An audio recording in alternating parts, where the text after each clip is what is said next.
Hello नमस्ते, welcome back to my channel. I hope आप अच्छे होंगे, अपना ख्याल अच्छे से रख रहे होंगे।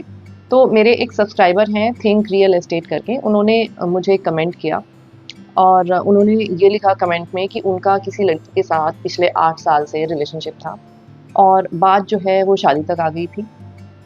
इनके घर वाले तैयार थे शादी के लिए, बट वो जो लड़की थी उसके घर वाले तैयार नहीं थे। और यही सब करते-करते इन्होंने बहुत कोशिश की कि उस लड़की के पेरेंट्स को मनाएँ, लेकिन घर वाले जो है ना वो नहीं माने। और फिर लड़की ने ही बोल दिया कि अब जो है ना मुझे शादी नहीं करनी है, आप अपनी ज़िंदगी में मतलब देखो जो भी करना है, और मैं जहाँ भी मेरे घर वाले चाहते हैं ना मैं वहाँ शादी कर लूँगी और अब से हम लोग ना अलग-अलग हो जाते हैं। ये सब होने के बाद ये बहुत ज़्यादा डिस्टर्ब फ़ील कर रहे हैं और वो जो लड़की है ना वो इनके माइंड से बिल्कुल भी जा नहीं रही है और कहीं न कहीं इनका जो जीना है वो मुश्किल हो रहा है, जैसे कि इन्होंने कमेंट में लिखा है। मैं आपको ये कहना चाहती हूँ कि अच्छे से जीवन को जीने के लिए कुछ सिद्धांत हैं जीवन के। पहली चीज़ तो ये है कि हमें वो सिद्धांत पता होने चाहिए और दूसरी चीज़ ये कि जब हमें वो सिद्धांत पता चल जाए ना, तो उनको इम्प्लीमेंटेशन में लाना, ये इम्पोर्टेंट है। कई लोगों के साथ होता है कि चीज़ें बहुत सारी पता होती हैं, लेकिन अपनी लाइफ़ में वो इम्प्लीमेंट नहीं कर पाते। और आपकी ये जो प्रॉब्लम है ना, इसी से जुड़ा हुआ एक जीवन का सिद्धांत है, गीता में लिखा हुआ है वो, कि कर्म कर और फल की चिंता मत कर। ये चीज़ हम ना बचपन से सुनते आ रहे हैं। मैंने भी सुनी थी, लेकिन मैंने भी कभी इसको अपनी जीवन में ना शामिल नहीं किया। लेकिन जैसे-जैसे मैं चीज़ों को समझती गई, जैसे मैंने चीज़ों की गहराई को समझा और फिर उन चीज़ों को अपनी ज़िंदगी में अपनाना शुरू किया, तब मुझे रियलाइज़ हुआ कि ये बातें जो है ना, वो कितनी ज़्यादा पावरफुल हैं और हमारी जीवन को अच्छे से समझने के लिए, उसको अच्छे से जीने के लिए, इन बातों का कितना बड़ा रोल है। तो जैसा कि मैं अपनी वीडियोज़ में आपको बार-बार बोलती रहती हूँ कि मैं डेस्टिनी पे बहुत ज़्यादा विश्वास रखती हूँ और मैं ये मानती हूँ कि हमारी लाइफ़ में, हमारी ज़िंदगी में जो कुछ चीज़ें लिखी होती हैं ना होनी, वो होके रहती हैं। और साथ में जो कर्म वाला पार्ट है ना कि मतलब हमें अपना काम करते रहना चाहिए पूरी ईमानदारी से।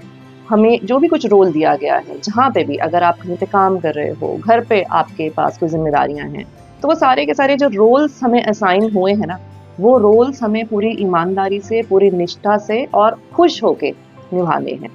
तो डेस्टिनी प्लस कर्म वाला जो ये कॉम्बिनेशन है ना, अगर हम इस चीज़ को समझ जाएँगे और इस चीज़ के ऊपर फ़ॉलो करने लग जाएँगे ना, तो हमारी लाइफ़ जो है ना ये बहुत आसान हो जाएगी। मतलब जितने हम बेकार के दुखों में फँसे रहते हैं ना, हम उन सारे दुखों से बाहर निकल जाएँगे अगर हम इस चीज़ को ना अच्छे से समझ लेंगे तो। तो ये जो मैंने आपको लाइन बोली ना कि कर्म कर और फल की चिंता मत कर, इस चीज़ को मैंने बहुत अच्छे से अपनी लाइफ़ में ना शामिल किया हुआ है। तो अगर मेरी ज़िंदगी में ऐसा कुछ भी होता है जो मेरे हिसाब से नहीं हो रहा होता, तो पहले तो मैं काफ़ी कोशिश करती हूँ कि चीज़ें मेरे हिसाब से हो जाएँ, जो मुझे चाहिए होता है वैसा हो जाए और मैं ना उस हिसाब से काम करती रहती हूँ कि चीज़ें जो है ना वैसे ही मैटेरियलाइज़ हो जाएँ जैसे कि मैं चाहती हूँ। पूरी मतलब ईमानदारी से कोशिश करती हूँ।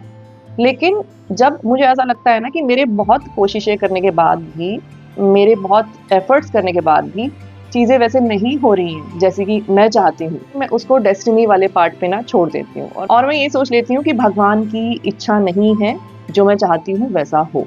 और अगर भगवान की इच्छा नहीं है, चाहे मैं कितनी भी कोशिश करूँ, चाहे मैं कितने भी एफ़र्ट्स करूँ, वो चीज़ मेरी लाइफ़ में ना नहीं होगी जैसे कि मैं चाहती हूँ। और उसके बाद ना मैं एक तरह की शांति में आ जाती हूँ और मैं जो चीज़ नहीं हुई मेरी लाइफ़ में, उसको लेके कभी परेशान नहीं होती, कभी मतलब सैड फ़ील नहीं करती कि ऐसा क्यों नहीं हुआ। क्यों नहीं मैं सैड फ़ील करती? क्योंकि मैंने अपने बेस्ट एफ़र्ट्स दे दिए हैं। जितना मेरे हाथ में था, वो मैं कर चुकी हूँ। उसके बाद अगर वो चीज़ नहीं हुई, तो कितनी भी ताकत क्यों ना लगा दी जाए उस चीज़ के लिए, लेकिन वो नहीं होगी। लेकिन अगर मुझे कुछ चीज़ चाहिए और उसके लिए हम अपने बेस्ट एफ़र्ट्स नहीं करेंगे, तो हमें ज़िंदगी भर एक पछतावा रहेगा कि अगर शायद मैंने ऐसे कर लिया होता तो ये हो जाता, अगर वैसे किया होता तो आज शायद मेरी लाइफ़ ऐसी ना होती। तो अगर हम ये चाहते हैं ना कि वो पछतावा हमें ना हो, इसलिए बहुत ज़रूरी है कि हम अपने जो कर्म है ना, वो हमेशा करते रहें। अपनी जो कोशिशें हैं, वो हमेशा करते रहें। वो जो मेरे सब्सक्राइबर थे, मैं उनको ये बोलना चाहती हूँ कि आपका काम है, कुछ भी चीज़ अगर आपको चाहिए तो उसके लिए एफ़र्ट्स करना। आपने अपने जेन्युइन एफ़र्ट्स किए, आपने उस लड़की के घरवालों को कन्विंस करने की कोशिश की, सारी चीज़ें जो आप कर सकते थे वो आपने की। लेकिन अगर कुछ चीज़ें आपकी किस्मत में नहीं लिखी हैं, डेस्टिनी में नहीं हैं, तो वो चीज़ ना आपके साथ कभी भी नहीं होगी। तो आपको यहाँ पे ये समझने की ज़रूरत है कि आप जितनी कोशिशें कर सकते थे ना आपने की और एंड में देखिए उस लड़की ने भी हथियार डाल दिए। वो भी ये आपसे बोल रही है कि मतलब छोड़ दो, जो कुछ होना है ना उसको ऐसे होने दो। तो ये सारे कहीं ना कहीं इंडिकेशंस हैं कि भाई ये चीज़ आपकी किस्मत में ना नहीं होनी लिखी है। और जहाँ तक याद आने की बात रही, तो भाई याद तो वो आपको आएगी, क्योंकि 8 साल का आपका रिश्ता था, कितनी सारी हमारी यादें होती हैं।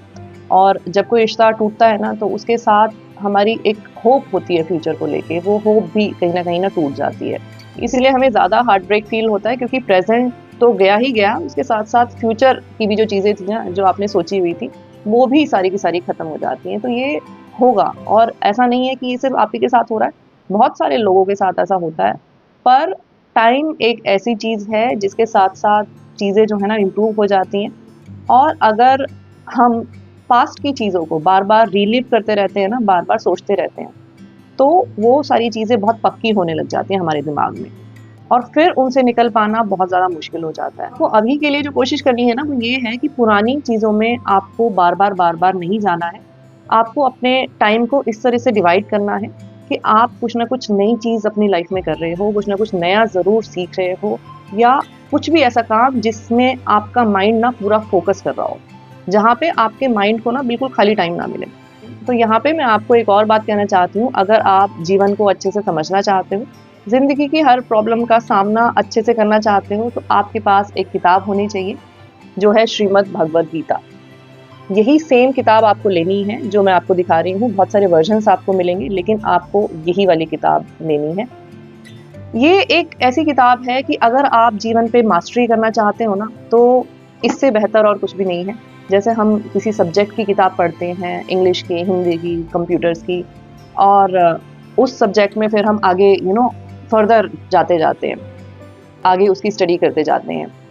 पर कहीं ना कहीं फिर भी कुछ स्कोप रह ही जाता है। जैसे कि अगर हमने ग्रेजुएशन की, उसके बाद पोस्ट ग्रेजुएशन, उसके बाद पीएचडी कर सकते हो, बट स्टिल हम बोल सकते हैं कि हाँ, उस सब्जेक्ट में अभी भी कुछ बचा हुआ है जो हमें नहीं आता।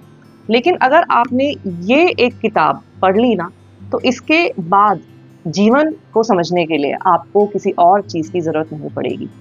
जब आप ये पढ़ना शुरू करेंगे ना, तो शुरू में आप ऐसा कर सकते हो कि आपकी लाइफ में अगर कोई भी प्रॉब्लम चल रही है ना, तो आप इसका कोई भी पेज खोल लीजिए, और आपकी जो प्रॉब्लम है ना, उस प्रॉब्लम का हल आपको उस पेज पे मिल जाएगा। और आपको तभी के तभी शांति महसूस होने लगेगी। आप तभी के तभी थोड़े से ना स्ट्रेस से बाहर आ जाओगे। जब आपको चीज़ें थोड़ी-थोड़ी समझ में आने लग जाएँगी ना, उसके बाद जब आपका इंटरेस्ट क्रिएट हो जाएगा, फिर आप शांति से बैठ के ना इसको पढ़ना शुरू करो। और जब आप इसको पढ़ के समझ जाओगे ना, तो आपको लगेगा कि अरे! हम तो बेकार में इतने परेशान हुए जा रहे हैं, कोई मतलब ही नहीं है परेशान होने का, और आप जीवन को ना एक नए नज़रिए से देखने लग जाओगे। तो आज की वीडियो में बस इतना ही। आई होप वीडियो अच्छा लगा हो आपको। वीडियो अगर अच्छा लगा है ना, तो इसको लाइक और शेयर ज़रूर किया करो। चैनल पे अगर पहली बार आए हो तो सब्सक्राइब करना मत भूलना। मैं आपसे फिर मिलूंगी एक नई वीडियो के साथ। तब तक अपना ध्यान रखिए। Lots of love to you. Take care. Bye bye.